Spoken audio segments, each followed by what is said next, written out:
burya mwavugaga mutarabona. Ubu noneho twamaze kwinjirirwa.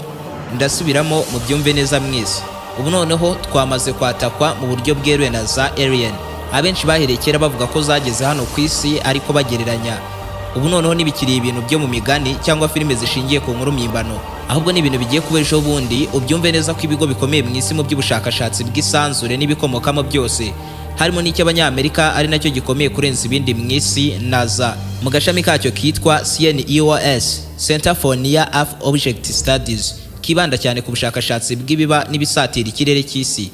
Aba bamaze gutangaza neza yuko iyi si yacu iri kuzirwa n'ikintu runaka kiri kuyisatira kitaramenyekana, ndetse n'ikigo cy'Abanyaburayi gikora ubushakashatsi bw'ikirere ISI mu gashami kacyo ka WSA, Space Station Awareness, nabo bamaze kwemeza aya makuru y'ikintu kiri kutwinjirira kitaramenyekana cyamaze guhabwa izina rya code ya 31/2 Atlas, kiri kuza gisatira isi.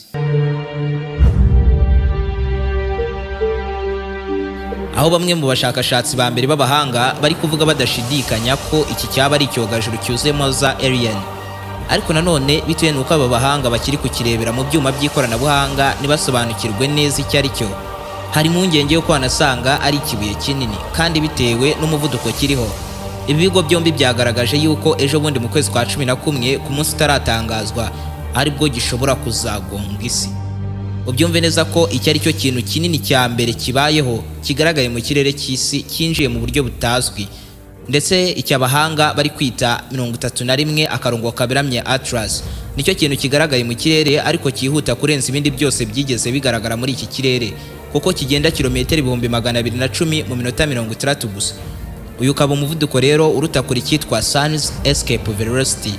Bivuze ko ikintu kiba kigenda kuri uyu muvuduko n'izuba ubwaryo niryagihagarika, ndetse n'ingufu zose z'izuba niyo cyarisatira ntacyo zaba zikivuze.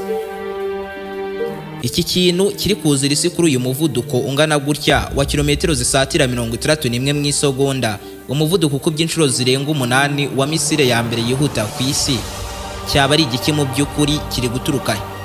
None se byaba bigiye kubimamo isi katakwa byeruye n'ibivejuru, cyangwa ni ikibuye kinini nk'uko hari abahanga nabo bari kubivuga babihagaze? Iki kintu nikiramuka kigonze isi ejo bundi mu kwezi kwa 11 uyu mwaka, ni izihe ngaruka tuzahura nazo?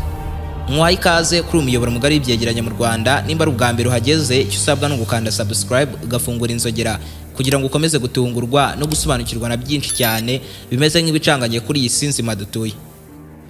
Ndi Aime Christian, ikaze.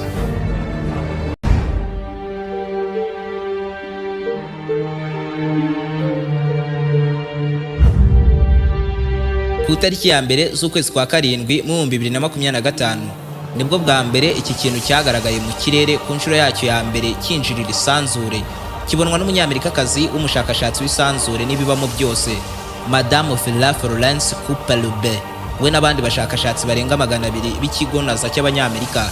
Bitegereje neza mu ndebakure babonye ikintu kidasobanutse kitanagaragara neza, ariko bifashishije indebakure zabo zigezweho zihariye z'ikirere. Icyo kintu hamwe n'ibyuka ndetse n'imikungugu yari igikikije byose hamwe byari bifite umubyimba wa kilometero 24. Mu igereranya ryabo nk'abahanga bakabara yuko icyo kintu bwacyo cyaba gifite umubyimba wa kilometero 11. Ni ukuvuga ko kijya kungana nk'umusozi wa mbere munini ku isi hose, Everest.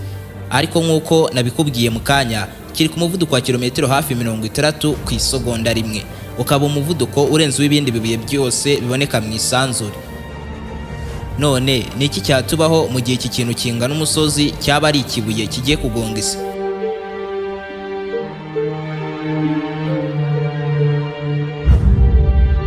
Mu myaka miliyoni 66 ishize, isi yagonzwe n'urubuye nkuru nguru, ariko rwo rwari rufite umubyimba wa kilometero 10, runagenda ku muvuduko wa kilometero 20 ku isegonda.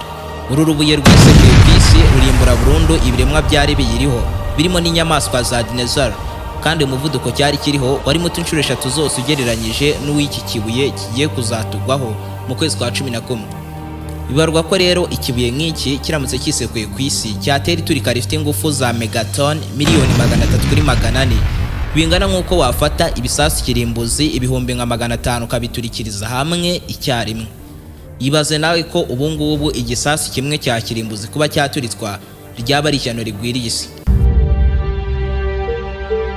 Uhita unatekereza ku gisasu cya mbere gikanganye mu isi cyitwa tsa bomba cy'Abarusiya, cyo gifite ingufu za megatoni 50 gusa, kandi bibarwa ko kirashe haba umutingito ku isi hose, kikarimbura burundu ahantu hangana nk'umujyi munini cyangwa se igihugu, abantu n'ibintu byose bikaba umuyonga ku buryo hasigara ivu gusa. Kikaba igisasu kiri ku rwego rw'uko aho cyaturikirizwa hose twese ingaruka zatugeraho ako kanya kikiraswa. Ibaze rero ikibuye nk'iki ngiki nikiramuka kigonze isi, cyo kizatera iturika rikubye ry'iki gisasu inshuro nka miliyoni 6 ku 8. Ikizwe nuko iturika nk'iri ryabera muri kilometero 100 ibihari byose bikarimbuka burundu, naho ibindi biri muri kilometero 2000 uturutse ahabereye iturika ibihari byose bigashonga kubera ubushyuhe, ibindi bikaba umwuka. Ndetse iriturika ryatera inkubi y'umuyaga ushyushye cyane watera mu isi hose, naho ubwabo wazajya utwika ugakongora abafite uruhu rworoshye cyane cyane nk'abana, ndetse amatungo n'abantu bakuru nabo ubwabo baba bukabikomeye nk'abari kumbabura. Ntibyarangiriraho kuko ibingibi biramutse bibaye byatera umutingito w'isi yose uri ku kigero cya magnitude zirenga 10. Umutingito byatwara iminota 30 gusa kuba wasenye buri kintu cyose cyubatse kuri iyi si. Ibi bikaba byanatera kuzamuka kw'amazi y'inyanja, bigatera umuraba ukanganye cyane mu buryo budasanzwe. Ubyumve neza ko iturika nk'iri ngiri ryatera izamuka ry'umukungugu wazamuka mu kirere ugapfuka imirasire y'izuba, maze izuba ntirizongere kugera ku isi.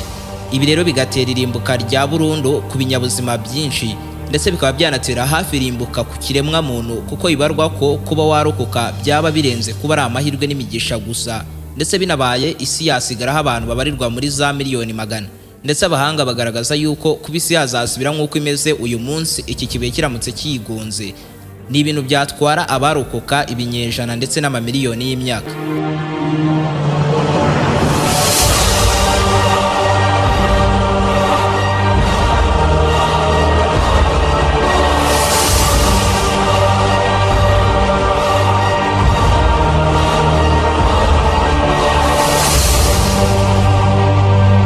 Ariko rero igitangaje nuko ibingibi ari byo bishoboka cyane kuruta kuko iki ngiki cyaba ari icyogajuru kirimo za alien, nubwo nabyo byaba ari akaga kwibiremwa muntu bwabyo byakwatakwa na za alien. Ariko nanone hakibazwa impamvu iki cyaba ari icyogajuru ariko kikaba kidasiga imyotsi inyuma aho cyanyuze nk'ibindi bintu byose bikoresha moteri. Ese ibi biramutse bibaye byaba bivuze yuko isi igeze ku iherezo? Mu by'ukuri iyi ni imperuka. Dore uko bimeze.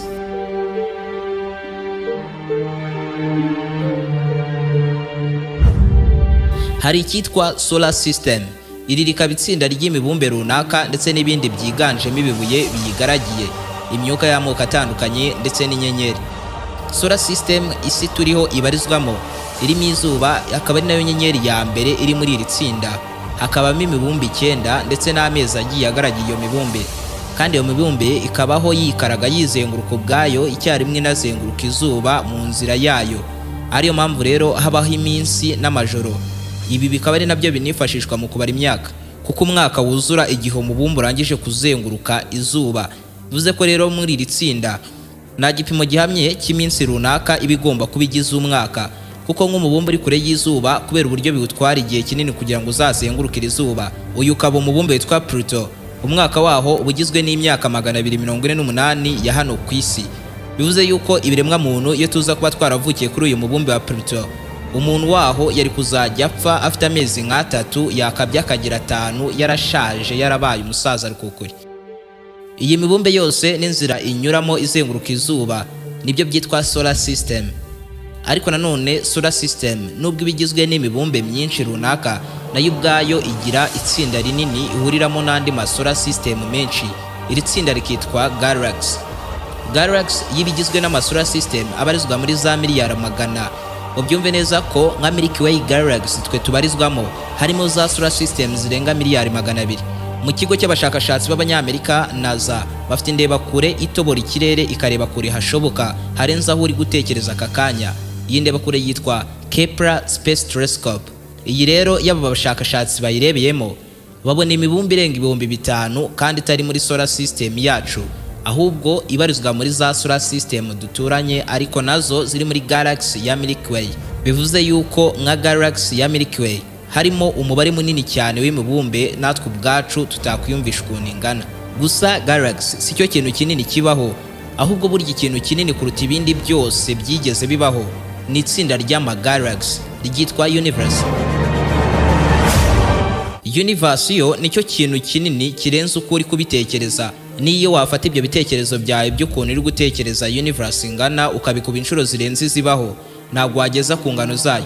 Ibaza ariko yuko universe igizwe na za galaxy tiriyoni ebyiri, ni ukuvuga miliyari ibihumbi bibiri, kandi buri imwe muri izo galaxy ibihumbi bibiri nayo igiye ifitemo za solar system miliyari nka 200, naho muri izo za solar system buri imwe igiye ifite imibumbe irenga 8, naho muri iyo mibumbe hagiye habarizwaho ubutaka, amazi cyangwa ibibuye. Buri kimwe cyose cyitwa ko kibaho kibarizwa muri universe.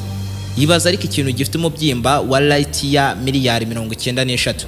Uyu ukaba ari umubyimba ureshya na kilometero miliyari ibihumbi 9 na miliyoni 460, ni tiriyoni 9 n'ibice 46. Uburebure bureshya gutya wirirwe wirushya utekereza ukuntu bwaba bungana, kuko uburenze imitekerereze ya muntu. Mbega mu magambo make, solar system ni nk'inzu, naho universe ni nk'umubumbe w'isi wubatseho iyo nzu. Ariko ukazirikana yuko kuri uwo mubumbe w'isi wubatse handi mazu utamenya umubare n'ayagiye arunze mu mijyi igiye itandukanye, ndetse iyo mijyi nayo ubwayo igiye igabanyije mu bihugu bitandukanye. Ibyo bihugu nabyo ubwabyo bihuriye ku migabane, ukongeraho ahari umwuka ndetse n'ahari inyanja.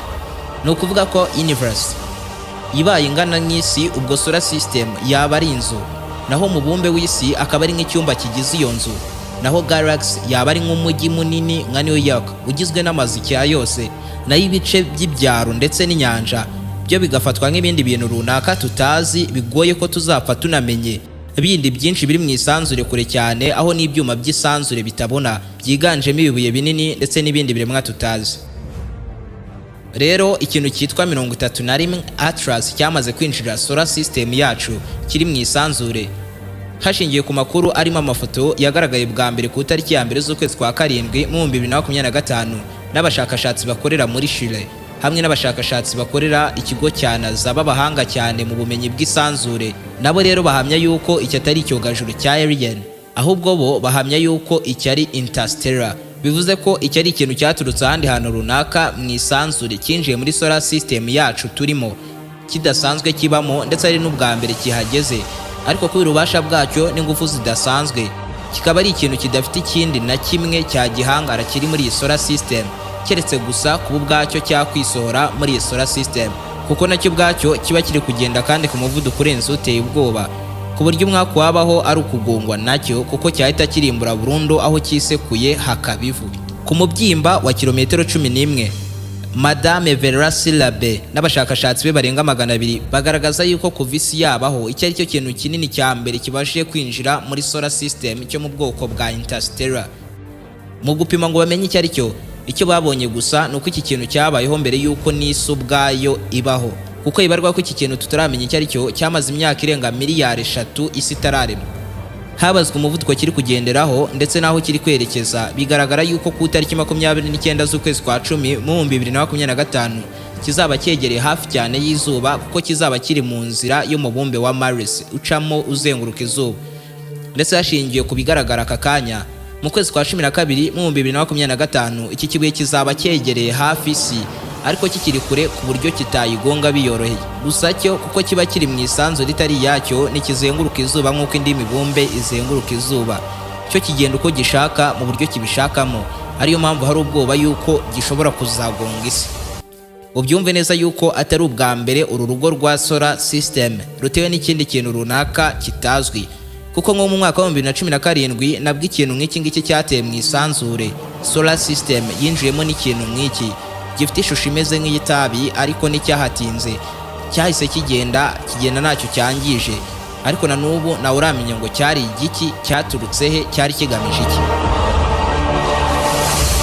Ndetse no mu 2019 hari n'ikindi kintu cyinjiriye solar system, ariko cyo cyari gito kinagendera ku muvuduko muto cyane, cyo nta nubwo cyari gihangayikishije cyane nk'uko iki ngiki kimeze, gusa nabwo ni hari hazwi ngo ni igiki, kigamije iki, kiri gukora iki muri iyi sanzure. Gusa ariko abahanga mu by'ikirere bashingiye ku nguni ya solar system 31 akarongo kabiramye Atlas yinjiriyemo, bigaragaza yuko gishobora kuzatinda mu isanzure.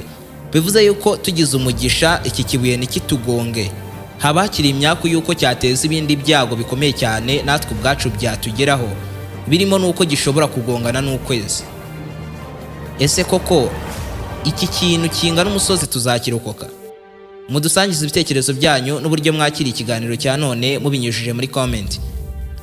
Nimba ukunda ibyo nkora, ibuka kunkurikirana ku mbuga nkoranyambaga zanjye zirimo Instagram na TikTok. Nkoresha handle ya Aime Christian 01.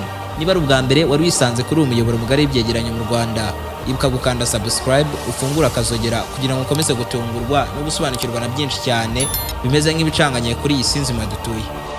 Ndi Aime Christian. Naho ubutaha.